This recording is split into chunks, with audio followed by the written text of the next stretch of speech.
Hello viewers, আশা করি আপনারা সবাই ভালো আছেন। তো আজকে আমি যে ভিডিওটি নিয়ে চলে এসেছি, আজকের ভিডিওতে আমরা আলোচনা করব কবুতরের বাচ্চাকে পোষ মানাতে হলে বা পোষ মানানোর উপায় বা কি পদ্ধতিতে আপনারা কবুতরের বাচ্চাকে পোষ মানাতে পারবেন। তো এই যে একটি কবুতরের বাচ্চা দেখতে পাচ্ছেন, এটাকে আমরা পোষ মানাচ্ছি। এটা অনেকটা পোষ মেনে গেছে বা শিকারি তৈরি হয়ে গেছে। তো এই পোষ মানানো আর শিকারি তৈরি করার পদ্ধতি বা প্রসেসটা সম্পূর্ণ একই। তো এই যে কবুতরটি দেখতে পাচ্ছেন, কবুতর পোষ মানাতে হলে বা শিকারি তৈরি করতে হলে কবুতরকে আপনারা ছোট থেকেই কবুতরকে নেবেন। একটা বাচ্চাকে যত ছোট থেকে নেবেন কবুতরের বাচ্চাটা তত ভালো পোষ মানবে বা শিকারি তৈরি হবে। এবং কবুতরের বাচ্চাকে আপনারা 3 বার খাবার দিবেন। ছোট থাকা অবস্থায় 3 বার, বড় হলে 2 বার। আর যখন কবুতরটা সম্পূর্ণভাবে পোষ মেনে যাবে বা শিকারি তৈরি হয়ে যাবে তখন আপনারা একবার কবুতরকে খাবার দিলেই হবে।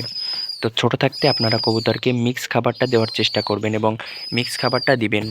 এবং যখন কবুতরটা বড় হয়ে যাবে তারপরে আপনারা আস্তে আস্তে কবুতরকে ছোলা এই জাতীয় খাবারটা দিবেন।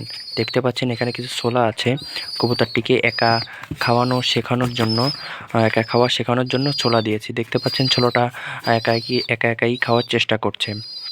তো ভিউয়ার্স, আপনারা কবুতরকে 3 বেলা খাবার দিবেন, তারপরে 2 বেলা, তারপরে 1 বেলা। এবং কবুতরকে আপনাদের প্রতিদিন সময় দিতে হবে, পর্যাপ্ত পরিমাণে সময় দিবেন। এতে দেখবেন কবুতর আস্তে আস্তে পোষ মেনে গেছে বা শিকারি তৈরি হয়ে গেছে। আর কবুতরকে আপনারা খাবারটা দিয়ে একটু দূরে রাখবেন, তারপরে খাবারটা ধরবেন। এই যে দেখুন, এই যে হাত দিলে কবুতর হাতের কাছে চলে আসতেছে। এইভাবে কবুতরকে আপনারা শিকারি তৈরি করতে পারবেন। তো এইভাবে আপনারা কবুতরকে 5 দিন বা 1 সপ্তাহ যদি খাবার খাওয়ান তাহলে দেখবেন কবুতরটা আস্তে আস্তে আপনার কাছে চলে আসতেছে বা পোষ মেনে যাচ্ছে, শিকারি তৈরি হয়ে যাচ্ছে। তো ভিউয়ার্স, আপনারা মোটামুটি 10 থেকে 12 দিনের মধ্যে একটা কবুতরকে ফুল কন্ট্রোলে নিয়ে আসতে পারবেন। তো আপনারা বুঝতে পেরেছেন যে কিভাবে কবুতরকে শিকারি তৈরি করতে হয়। তো আজকের ভিডিওটি এই পর্যন্তই। পরবর্তীতে আমরা আরও একটি নতুন ভিডিও নিয়ে চলে আসবো টিএলটিডি লফটের পক্ষ থেকে।